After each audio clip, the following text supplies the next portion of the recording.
And hello, everyone. I'm Kira Phillips. You're watching ABC News Live. We are just moments away from the closing bell on Wall Street. We are coming on the air because the stock market is seeing some pretty steep losses today. We've been keeping our eye on the Dow. You can see it in negative territory right now, in large part because of concerns that a rebound in COVID cases will slow global economic growth.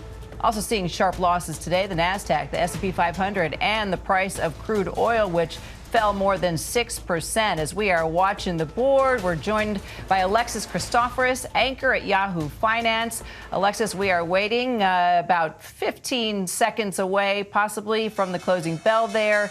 There it is. Closing at a negative 743. We'll see the numbers play out here and freeze in just a second. So what do you make of the sell-off today, Alexis? Well, certainly an ugly way to start the week, right, Kira? And believe it or not, this isn't even the worst of it, because at the worst of it, the Dow was down nearly 1,000 points today. Its biggest one-day drop since October. But I think when you think about this sell-off, this aggressive sell-off with these scary numbers, it's important to think about how far we've come, to sort of put it in perspective. It was just last week that the Dow crossed the 35,000 mark for the first time ever. This stock market has been incredibly resilient throughout the pandemic. We've had record highs day after day for the S&P 500 and for the NASDAQ. So these valuations for a lot of stocks right now are very rich. And sometimes all investors are looking for are a reason to unload some of these stocks and to lock in those profits. And the rise in COVID cases could indeed be that reason. It is a legitimate concern, of course, the fact that the Delta variant is now more widespread in this country. We're seeing higher COVID-19 cases, not only here, but throughout the world. So today what we saw was a lot of those stocks related to the economy reopening got hit the hardest. By that, I mean the travel stocks, airlines, cruise lines, a lot of the big hotel chains all took big losses, because the fear there is that if the virus is going to have another wave, we're going to have to pull back on the economic recovery. It might stall a little bit. We also saw oil really pull back. Crude oil down 7%.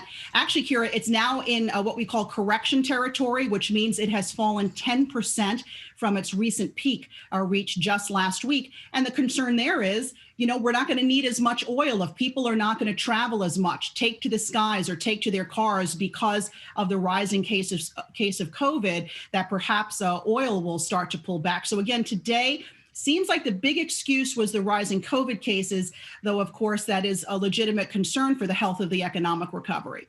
Well, let's talk about if the selling continues. Where is it going to hit us the hardest? What should we be paying attention to and get ready for? Well, I think that in terms of how the stock market relates to the economic recovery, you want to look out for those sensitive stocks like energy, like travel-related stocks, like restaurant-related stocks that could indeed pull back. Now, remember, part of this equation is also rising inflation. We have rising prices, which could also pinch consumers and also maybe put this economic recovery on pause. But I'm going to leave you with this bit of good news, Kira, and that is every market analyst I talked to today said that they don't see today's sell-off as the beginning of a long-term widespread sell-off. They think that it was an overreaction to the rising COVID cases, and they all saw today's big sell-off as a huge buying opportunity. Okay, well, there you go. That's what I was wondering. What should we have purchased today? If I could only go back a couple hours, but that's good news, Alexis.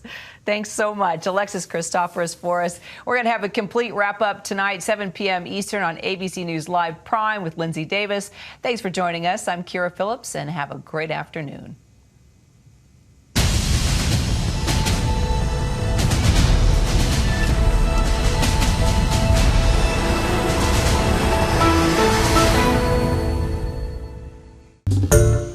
Hi, everyone. George Stephanopoulos here. Thanks for checking out the ABC News YouTube channel. If you'd like to get more videos, show highlights, and watch live event coverage, click on the right over here to subscribe to our channel. And don't forget to download the ABC News app for breaking news alerts. Thanks for watching.